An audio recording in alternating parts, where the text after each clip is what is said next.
오늘 마가와 베드로를 통해 본 그리스도인의 역할, 사역자의 역할이라는 제목으로 말씀을 나누도록 하겠습니다. 먼저 마가를 살펴보며 말씀을 시작하겠습니다. 마가복음의 저자인 마가 요한은 그의 유대식 이름이 요한, 그러니까 히브리어 발음으로 요하난이고, 마가는 로마식 이름, 로마의 아주 흔한 이름 중에 마르코죠. 마르코가 마가, 망치라는 뜻이며 이방 전도를 위해서 마가라는 이름을 사용했습니다. 오늘 본문에도 마가라 하는 요한도라고 나타나 있죠. 마가에 대해서 쭉 살펴보려고 하는데요. 마가는 상당히 부자였습니다. 왜 부자였을까요? 마가 요한의 어머니 마리아가 한꺼번에 어른 120명 이상이 들어가는 다락방이 있는 저택을 예루살렘에 갖고 있었습니다. 그 유명한 마가 다락방이 이 마가입니다. 그러니까 부자였죠. 또 그곳에 성령이 임했고 그곳이 첫 교회의 예배당으로서의 역할을 감당하는 것도 사도행전에서 볼 수 있습니다. 또 그의 사촌이 하나 있는데 누구냐면 골로새서 4장 10절을 보시면 나와 함께 갇힌 아리스다고와 바나바의 생질 마가와라고 되어 있습니다. 그러니까 마가가 바나바의 생질이죠. 오늘 본문에서 바나바는 데리고 가려고 하나 바울은 데리고 가지 않으려고 하는데 바나바가 마가를 특별히 아끼는 생질, 그러니까 삼촌 조카 사이 정도로 나타나 있습니다.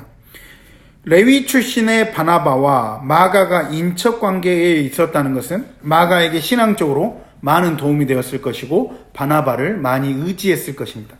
이런 가운데 성인이 된 마가 요한은 복음 전파의 현장에 사역자로 처음 사도행전 12장 25절에 등장하게 됩니다. 우리 사도행전 12장 25절 바로 앞에 몇 장이니까 한번 찾아서 읽어보겠습니다. 사도행전 12장 25절 볼까요? 시작. 바나바와 사울이 부조하는 일을 마치고 마가라 하는 요한을 데리고 예루살렘에서 돌아오니라 라고 여기에 처음 등장하게 됩니다. 유대에 큰 기근이 일어나자 안디옥 교회 신자들이 연보, 헌금을 모아서 예루살렘 교회를 돕게 되는데 이때 바나바와 사울, 즉 바울이 안디옥 교회 대표로 이 일을 책임지고 예루살렘에 갔다가 돌아오는 길에 마가가 이들과 함께 안디옥으로 오게 됩니다. 그러니까 마가는 원래 예루살렘에 있었는데 바나바와 바울이 예루살렘에 들렸다가 다시 안디옥 교회로 돌아올 때 같이 따라옵니다. 그리고 이어서 안디옥 교회에서 1차 선교 여행단을 파송하는데 그 선교팀에 마가가 동참을 하게 됩니다. 사도행전 13장을 보시면 마가는 두 사람을 따라 먼저 구브로에 갔습니다. 13장 내용을 설명해 드릴게요. 이곳은 바나바의 고향으로 마가의 친척도 있었습니다. 이들은 마가 일행을 환대해주고 거짓 선지자를 징계하여 맹인이 되게 하는가 하면 총독 서기오 바울이 회개하고 주를 영접하는 등 엄청난 하나님의 역사를 경험하게 된 땅이 구브로입니다. 여기서 마가는 어땠을까요? 아마 내가 이렇게 선교 현장에서 사용되어지고 있구나 하면서 바울과 바나바를 잘 따라다녔을 겁니다. 그러나 선교단의 여정이 언제나 이처럼 순조로운 것은 아니었습니다. 그들은 이곳을 떠나 배를 타고 밤빌리아에 있는 버가로 갔습니다. 때는 이미 초여름이라 더위가 극성을 부리기 시작하고 전염병이 유행했습니다. 더군다나 선교팀이 나아가고자 하는 터키 중앙구원지대에는 지형이 험하고 황량하여 산적대의 출몰 또한 잦은 곳입니다. 예전에 제가 KBS 다큐인가를 본 적이 있는데 바울이 선교행한 길을 그대로 따라갔더라고요. 근데 지금도 험악한 산길입니다. 근데 그때 당시에는 얼마나 험했으며 동물의 위협과 산적의 위협, 별의별 위협을 다 겪게 되었겠죠. 그러면서 사도행전 13장 13절 한번 보십시오. 사도행전 13장 13절 한번 같이 읽어볼까요? 시작. 바울과 및 동행하는 사람들이 바보에서 배 타고 밤빌리아에 있는 버가에 이르니 요한은 그들에게서 떠나 예루살렘으로 돌아가고, 여기서 요한이 누굽니까? 마가 요한이죠. 그러니까 마가 요한은 의기양양하게 선교팀에 했고 같이 핵심적으로 섬겼으나 결국 힘들어서 고난과 싸우면서 고향을 멀리 떠나 이국 하늘 아래서 처음 겪는 이 어려운 전도여행을 계속하고 싶지 않았습니다.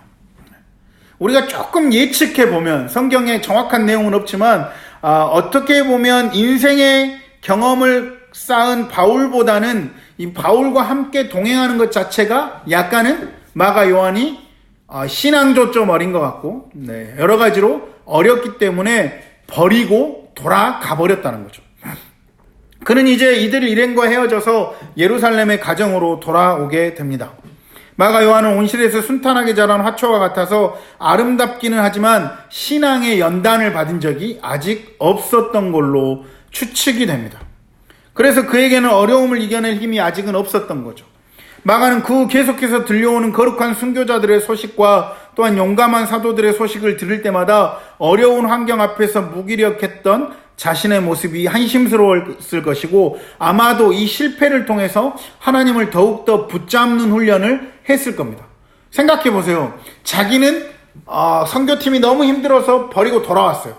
근데 선교팀의 소식이 들릴 때마다 승리의 소식이 들려요. 그러면 우리가 생각해도 우리가 왜 돌아왔을까? 나는 왜 그랬을까? 내지 하나님 뜻이 무엇일까라고 하며 자신을 돌아보는 시기가 오겠죠. 이렇게 마가가 실패하며 자책하고 회개하는 가운데 사도행전 15장을 보시면 바울과 바나바가 전도에 큰 성과를 올리고 안디옥에 돌아와 예루살렘 종교회의에 참석을 하게 됩니다. 많은 사람들이 이 전도의 용사들에게서 귀국 보고를 듣고 큰 감명을 받게 되고, 거기서 마가는 다시 주님께 헌신하고자 다짐을 하게 됩니다. 그래서 오늘 우리가 읽은 본문을 보시면 바울과 바나바의 제2차 선교여행에 따라가게 해달라고 부탁을 합니다. 그러자 바울은 안 된다라고 주장합니다. 왜냐하면 자기의 중대한 사명을 저버리고 내려놓고 도망갔던 그 사람이 목숨을 건 전도여행을 떠났다가 유사시에 또다시 등을 돌리면 선교여행 전체에 큰 어려움을 가져올 수 있기 때문에 동행할 수 없다라고 잘라서 이야기합니다. 하지만 바나바의 입장은 그렇지 않습니다. 자신의 생질인 마가 요한에게 다시 한번 기회를 주고 싶었죠. 또 바나바는 아시다시피 위로의 사람이고 성품이 좋은 사람으로 성경에 기록되어 있습니다. 그러다 보니까 바나바가 성질내는 장면은 아마 이 장면이 유일할 건데, 바울과 아주 심하게 다투게 되고 결국 선교팀이 두 팀으로 나뉘게 됩니다.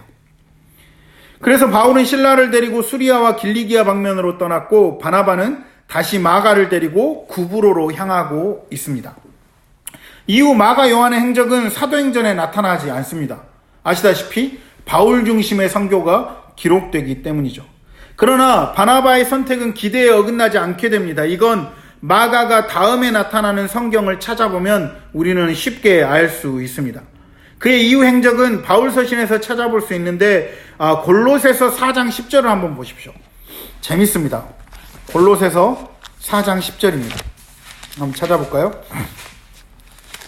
골로새서 4장 10절 한번 읽겠습니다. 시작. 나와 함께 갇힌 아리스다고와 바나바의 생질 마가와 이 마가에 대하여 너희가 명을 받았음에 그가 이르거든 영접하라. 그러니까 놀랍게도 마가는 로마 감옥에서 바울 사도와 함께 고생하고 있습니다. 네, 그렇죠. 1차 선교여행보다 골로새서는 한참 뒤니까 이해가 되시죠? 지금 바울과 함께 갇혀있는 사람 누구예요? 이 마가 요한이라는 거죠. 골로새에 보낸 편지에서 바울은 마가가 자신에게 위로가 된다라고 고백하고 있습니다.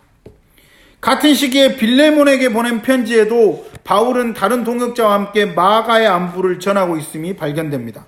빌레몬 볼까요? 빌레몬서 24절 보겠습니다. 24절 시작. 또한 나의 동역자 마가 아리스다고 데마 누가가 문안하느니라. 그러니까 지금 마가의 안부를 전하고 있죠. 함께 있으면서. 그렇죠? 마가에 대한 바울의 이러한 평가는 이제 마가가 복음 사역자로 완전히 회복되었음을 증가하고 있습니다. 그러니까 그리스도의 사역에 아무 쓸모없는 존재로 평가되고 낙심 가운데 좌절할 수밖에 없었던 마가였지만, 하나님의 섭리 가운데 중간 일은 우리가 정확하게 알 수는 없지만 귀한 일꾼들의 도움으로 마가는 새롭게 일어설 수가 있습니다. 마가에 대한 바울의 마지막 언급은 사도 바울이 순교하기 얼마 전에 디모데에게 보낸 편지에도 잘 나타납니다. 디모데후서 4장 11절 말씀 한번 보겠습니다. 디모데후서 4장 11절입니다. 읽어보겠습니다. 시작. 누가만 나와 함께 있느니라. 네가 올 때에 마가를 데리고 오라. 그가 나의 일에 유익하니라. 지금 바울이 마가를 애타게 찾고 있습니다. 그렇죠?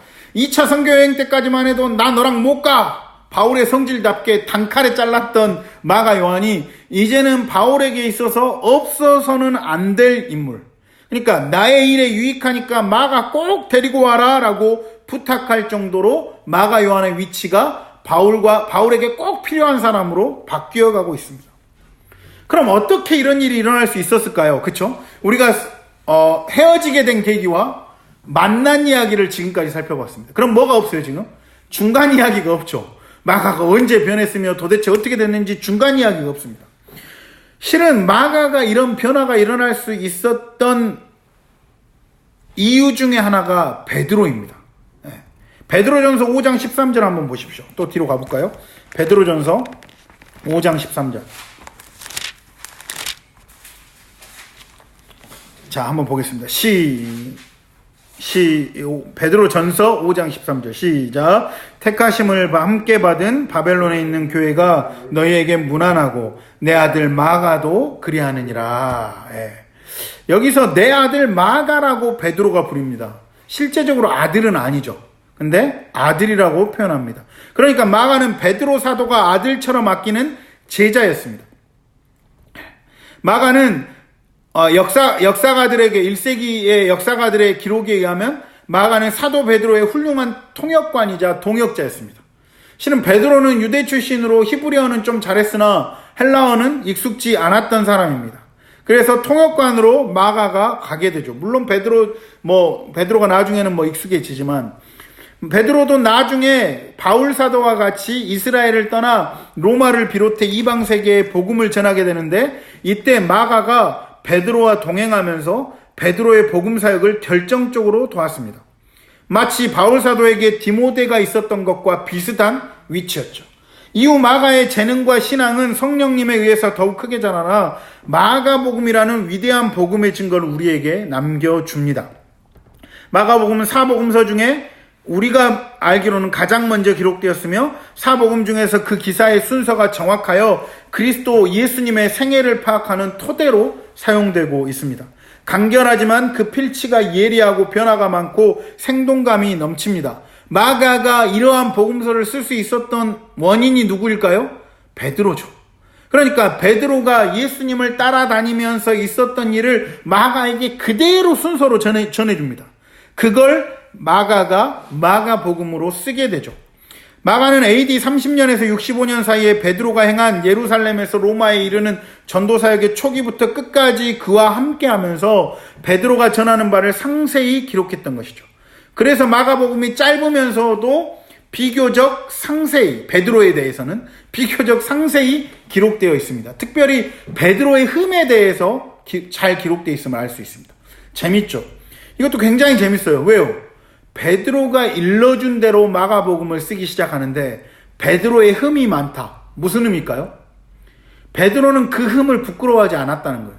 왜요? 결국 예수 그리스도를 믿음으로 성령님을 만남으로 자신의 부끄러움까지도 복음에 사용될 수 있다라면 솔직하게 고백하던 사람이 베드로예요. 예를 들어서 베드로가 마가가 복음서 쓸 때 야, 이 내용 좀 빼주라 그러면 뺄 수 있어요. 근데 베드로는 그렇지 않았다는 거죠. 어쨌든 마가복음은 비록 저자 마가가 사도는 아니었지만, 그러니까 예수님의 직접적인 제자는 아니었지만 베드로의 직접 증언을 그대로 반영한 것이기에 사도성을 충분히 확보하고 있는 우리 복음서가 되었죠. 놀랍게도 마가는 초대교회에 서로 맞물려 있는 세 흐름의 대표자라고 할 수 있는 바나바, 베드로, 바울 사이에 아주 중요한 고리 역할을 하고 있습니다. 그리하여 한 번 상한 갈대였던 그도 위대한 신앙의 인물로 역사에 남을 수 있었던 것이죠. 이 마가 이야기가 수요 예배를 드리는 우리에게 또 사역자로서 헌신하고 있는 전사님과 나에게 크나큰 메시지를 주고 있죠. 마가는 제1차 선교여행 중에서 중도 하차하는 중대한 실수를 저질렀습니다. 그런데 그 실패했던 마가가 누구에게 갑니까? 베드로에게 가죠. 베드로가 누굽니까? 실패의 아이콘입니다. 베드로처럼 실패한 사람이 어디 있어요? 베드로는 실은 삶 자체가 실패입니다. 예수님 따라다니면서 사고는 다쳤고, 물에 걷는다고 깐족거리다가 빠졌고, 주는 그리스도시요 살아계신 아버지라고 훌륭한 고백을 한 바로 다음에 사단 마귀야 물러가라 소리를 예수님께 들었습니다. 또 우리가 잘 알다시피 예수님을 3번이나 부인했던 사람입니다. 그럼 베드로가 마가와 함께합니다. 어떻게 해요? 데리고 다니면서 모든 사역을 함께하며 예수님에 관한 이야기를 하며 끝까지 함께합니다.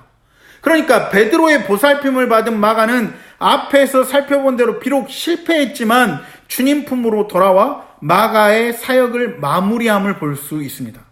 한 번 실패했을 뿐이에요. 실은 이 실패도 정확하게 잘 모릅니다. 그냥 마가 복음서 쓴 사람 하고 마가를 기억하지, 이 실패는 실은 많은 사람들에게 인지도 안 돼 있는 게 마가의 실패입니다.